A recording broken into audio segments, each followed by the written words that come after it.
আসসালামু আলাইকুম। সবাই কেমন আছেন? আশা করি সবাই ভালো আছেন। আজকে বাসার ছাদের উপরে পিকনিক করব। রান্না করব হাঁসের মাংস আর খিচুড়ি। তার জন্য সকালে সকালেই আমাদের হাঁসটা কিনতে গিয়েছিল, আমি যাই নাই। তো হাঁসটা কিনতে গিয়েছিল, ওখান থেকে ভিডিও করে নিয়ে আসছে। এখান থেকে দুইটা হাঁস নিয়ে নিল। হাঁস দুইটা বেশ বড় বড়ই ছিল, আর হাঁসগুলো খুবই খেতেও ভালো ছিল। মাংসগুলো একদম যেমন হাঁস থাকে হাড্ডি ভরা, এই হাঁসগুলো মাংসতে ভরা ছিল। তো যেহেতু এখন একটু রোদ রোদ, তার জন্য আমরা বিকেল থেকে পিকনিকটা শুরু করব। ছাদের উপরে সেট আপ শুরু করে দিয়েছি আমরা আর আমাদের আরেকটা ভাই আর ভাবি। আমরা দুইটা ফ্যামিলি মিলে আজকে পিকনিক করব। তো আমাদের বাসার ছাদের উপরে অনেক শাকের গাছ আছে, যেমন ডাঁটা শাক, তারপর বেগুন। তো আয়াতের বাবা এই শাকগুলো আর এই বেগুন টেগুন যেগুলো কাটার জন্য লাগবে, সেগুলো কেটে ফেলতেছে। অবশ্য আজকে আমরা এগুলো খাবো না, এগুলো অনেক দিন ধরেই প্ল্যান করতেছিল যে আজকে এগুলো উঠাবে। তার জন্য আজকে পিকনিক শুরু হওয়ার আগ মুহূর্তেই ছাদে গিয়ে এই শাকগুলোকে, ডাঁটা শাকগুলো, তারপর সবগুলো উঠাচ্ছে। আসলে ছাদের ভিতরে এগুলো দেখতেই সুন্দর লাগে, তাই আমাদের বেশিরভাগ এগুলো খাওয়া হয় না। তো সব এগুলো যখন হয় পেরে পেরে আমরা সবাইকে দিয়ে দিই, বাসার সবাইকে। সবাই খেতে, ছাদের যেহেতু খেতে সবাই পছন্দ করে, যেহেতু আমাদের বাসার ছাদে সবচেয়ে বেশি হয়েছে ডাঁটা শাক। আর এগুলো অল্প দিনের ভিতরেই না অনেক তাড়াতাড়ি খুব লম্বা লম্বা হয়ে যায়। ডাঁটাগুলো দেখতে মোটা, কিন্তু সিদ্ধ করলে কিন্তু খুব সহজেই সফট হয়ে যায়। তো এখন ভাই আর আমার হাজব্যান্ড দুইজন মিলে সবগুলো ডাঁটা তুলে নিচ্ছে। অনেক ডাঁটা, সবগুলো তো আর তুলবে না, বেশ কিছু একটাই আজকে তুলে ফেলা হবে, যেহেতু শাকগুলো বেশ বড় বড় হয়ে গেছে। তো এই যে আয়তের আব্বু আর ভাই মিলে সব ডাঁটাগুলো তুলে নিচ্ছে। প্রতি সপ্তাহে দেখা যায় একবার করে আমাদের ছাদের এগুলো তোলা হয়, কারণ প্রতিদিন তো আর সময় পাওয়া যায় না যেগুলো দেখাশোনা করার। এগুলোতে জাস্ট পানি দেওয়া হয়, আর প্রতি সপ্তাহে এগুলোকে তোলা হয়। আর ডিম আছে আমাদের, মুরগি অনেক ডিম পাড়ে। প্রতিদিনই দেখা যায় 2-3টা করে মুরগি ডিম দেয়। কোয়েল পাখি 5-6টা করে কোয়েল পাখি ডিম দেয়। তো এগুলো উঠে উঠে মাগরিবের সময় বা মাগরিবের আগে এগুলো নামানো হয়। তো বেশ কিছু ডাঁটা শাক কিন্তু তোলা হয়ে গেল। আর এই যে কোয়েল পাখি বললাম যে ডিমের কথা, অলরেডি আজকে ডিম বের করা হয়নি, এখানে ডিম আছে।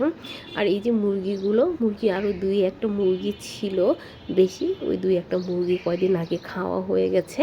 আর এই কলমি শাকগুলো গাছের এত মজা, আমার কাছে নর্মাল কলমি শাক আমি খাই না, কিন্তু আমাদের গাছের এই কলমি শাকগুলো আমার কাছে খেতে অনেক ভালো লাগে। তো কিছু কলমি শাকও নিয়ে নিব খাওয়ার জন্য। তো ডাঁটাগুলো সব তোলা হয়ে গেছে, বেগুনগুলো তুলে ফেলেছে, তারপর অনেকগুলো করলাও আছে। ওইগুলো করলা যে ছোট ছোট ওস্তা জাতীয় করলা আছে, সেই করলাগুলো। তো এখন এই করলাও ভাই গিয়েছে যে আজকে করলা যেগুলো খাওয়ার উপযুক্ত হয়েছে এগুলো আজকে ছিঁড়ে ফেলবে, মানে খাওয়ার জন্য আমাদেরকে দিয়ে দেবে। আসলে নর্মাল আমরা করলা অত পছন্দ করি না, কিন্তু এই করলা যেহেতু গাছের, শখ করে একটু ভাজি করে খেতে ভালোই লাগে। আর এখানে লাল ডাঁটাও আছে, সবুজ ডাঁটা, লাল ডাঁটার এখানে বড় করে আরও অনেক শাকের বীজ, সবজির বীজ দেওয়া হবে। আর এখানে সবই ডাঁটা দিয়ে, এখন যেহেতু অন্য কোনো সিজন শেষ, টমেটোর সিজন শেষ, তাই ডাঁটা দিয়েই বেশি। তো এই যে কয়েকটা আমরা করলা পেরে নিয়েছি, অল্প কিছু করলাই, বাকিগুলো এখনও বড় হয়নি।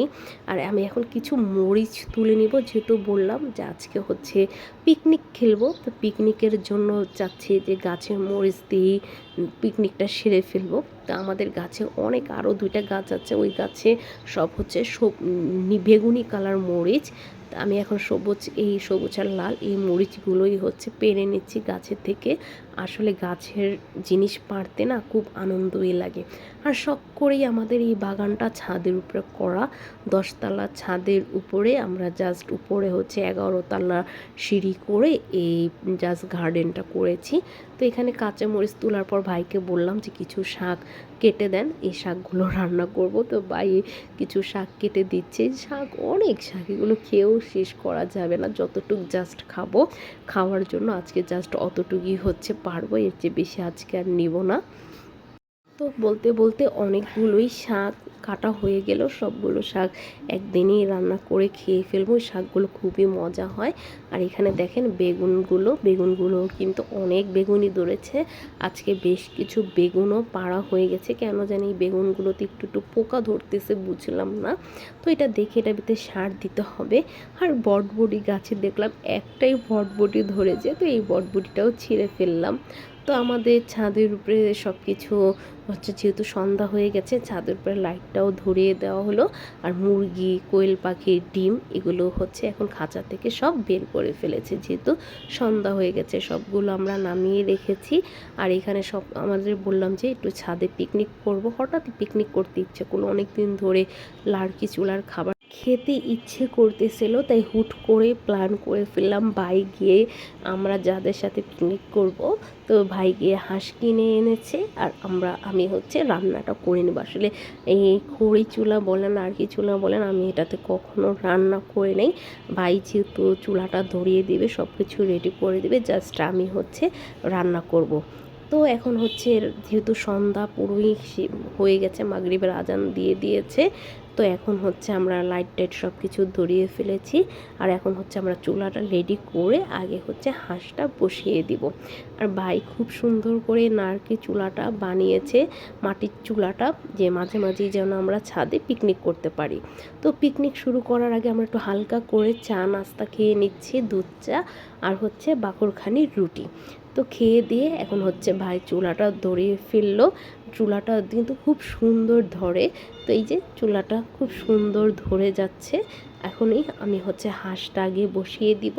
আর যেহেতু ভালোই দেরি হয়ে গেছে, আমাদের পিকনিকটা শুরু হওয়ার কথা ছিল একদম বিকেল 4টা থেকে, কিন্তু আসলে সময় সুযোগ করে করতে হতে দেরি হয়ে গেছে। আমাদের প্ল্যান ছিল যে আমরা খিচুড়ি আর হচ্ছে হাঁস দুটোটাই হচ্ছে এই খড়ি চুলাতেই রান্না করব, কিন্তু যেহেতু অনেক বেলা হয়ে যাচ্ছে, রাত হয়ে যাচ্ছে, তাই প্ল্যান করলাম যে হাঁসটা এখানে হতে হতে খিচুড়িটা আমি ভিতরে গ্যাসের চুলাই রান্না করে নেব। আসলে এই যে রান্না করতে কিন্তু খুবই মজা লাগতেছে। ভাই হচ্ছে আমার চুলার আন্দাজটা দেখিয়ে দিয়েছে, আমি তেল পেঁয়াজ ময় মশলা যা আছে সব কিছু আমি দিব। তো আয়তের বাবাকে বললাম একটু নাড়ক, আসলে খুন্তিটা অনেক ভারী ছিল। আমাদের তো আসলে এত বড় কিছুতে রান্না করার অভ্যাস নেই, যেহেতু ঘরে সব ছোট ছোট থেকে রান্না করি। এটা একটু ভারী ছিল, কিন্তু মজাতে মজাতে না রান্না করতে খুবই ভালো লেগেছে। আমার 2 ছেলেরাও খুব মজা করতেছে এই রান্নাটা দেখে। তো আমি হাঁস রান্নার জন্য যত প্রকার মশলা আছে সব কিছু পেঁয়াজটা ভেজে সব মশলা দিয়ে দিয়েছি। এখন মশলাটা খুব ভালো করে কষিয়ে নিয়ে হাঁসের মাংস, যে হাঁসটা দেখেছেন প্রথমেই ভিডিও শুরু হওয়ার আগে হাঁসটা কেনা হয়েছিল, সেই হাঁসটা এখন ভালো করে ধুয়ে বেছে কেটে হাঁসটা হচ্ছে বসিয়ে দিলাম। এখন খুব সুন্দর করে হাঁসটা কষিয়ে আলুও দিয়ে দিয়েছি, যেহেতু মাটির চুলা, আবার এই খুন্তিটাও ওয়েট বেশি, আমি না আসলে ওইভাবে হাঁসের ভিডিওটা করতে পারিনি, জাস্ট আপনাদের মুখে মুখে আমি বলে দিচ্ছি যে হাঁস কষিয়ে আলু কষিয়ে এখন ঝোলের জন্য পানি দিয়ে দিলাম হাঁসটা সিদ্ধ হওয়ার জন্য। এই দিক দিয়ে আমি হচ্ছে খিচুড়িটা বসিয়ে দিব। 2 কেজি চালের, 2টা হাঁসের জন্য 2 কেজি চালের খিচুড়ি রান্না করব। তার জন্য পোলার চাল, মুগের ডাল আর মসুরের ডাল ভালো করে ধুয়ে নিয়েছি, এখানে ধুয়ে পানি ঝরিয়ে রেখেছি। আর এখান দিয়ে আমি হচ্ছে খিচুড়িটা বসিয়ে দিলাম। তেল পেঁয়াজ যা গোটা মশলা আছে সব মশলা দিয়ে, গুঁড়া মশলাগুলো দিয়ে এখন খিচুড়ির চালটাকে খুব ভালো করে একটু ভেজে নিব। আমার কাছে এইভাবে ভুনা খিচুড়ি হোক আর ল্যাটকা খিচুড়ি হোক, চালটা ভেজে নিলে খুবই ভালো লাগে। আর আজকে ভুনা খিচুড়িও করব না, ল্যাটকা খিচুড়িও করব না, একদম মাখা মাখা একটা যে খিচুড়ি আছে, যেটা ভুনাও বলা যাবে না আবার ল্যাটকাও বলা যাবে না, সেই মাখা মাখা খিচুড়িটা আজকে রান্না করব। তো এই জন্য আমি ওইভাবে পরিমাণ মতো করে পানি দিয়ে দিয়েছি। এখন জাস্ট পানিটা শুকিয়ে গেলে খিচুড়িটাকে দমে বসিয়ে দিব, তাহলেই হচ্ছে আমাদের খুব সুন্দর খিচুড়ি রেডি হয়ে যাবে। তো পানিটা শুকিয়ে গেছে, এই পর্যায়ে আমি খুব সুন্দর করে এখন বেশ কিছু কাঁচা মরিচ দিয়ে এখন হচ্ছে খিচুড়িটাকে দমে বসিয়ে দিব। আর এদিক দিয়ে কিন্তু আমার হাঁসের মাংস পুরোপুরি রেডি। হাঁসের মাংসের লুকটা দেখেন কতটা সুন্দর হয়েছে, মাটির চুলা বলে কথা, রান্নাটা কিন্তু খুবই মজা হয়েছে। আর এদিক দিয়ে আমাদের খিচুড়িটাও পুরোপুরি রেডি। তো তো পিকনিকের সবার আগে বাচ্চাগুলোকে খেতে দিয়ে দিলাম, এখন হচ্ছে আমরা বড়রা খেতে বসবো। আর অল্প কিছু জন, আজকে যেহেতু প্রথম রান্না করলাম তাই বেশি মানুষ হচ্ছে বলিনি, আমরা নিজেরা নিজেই আজকে করতেছি পিকনিকটা। আবার আজকে যেহেতু আমি রান্নাটা করে শিখে গিয়েছি মাটির চুলায়, নেক্সট ইচ্ছে আছে আবার বৃষ্টি বাদল হলে যে আমরা অনেকজন মিলে প্ল্যান করে সবাই মিলে হচ্ছে রান্না করে খাবো। তো এখন সবাই মিলে খাচ্ছে, সবাই বলতেছে যে রান্নাটা এত মজা হয়েছে। আর আমার নিজের রান্না আমি নিজেই অবাক হয়ে গেছি যে এত মজা হয়েছে। আসলে মাটির চুলা আমাদের ছোটোখাটো পিকনিক আপনাদের সাথে শেয়ার করলাম, নেক্সটে বড় করে পিকনিক করে আপনাদেরকে দেখাবো। আপনাদের কাছে কেমন লাগলো আমার রান্না অবশ্যই জানাবেন। আল্লাহ হাফেজ।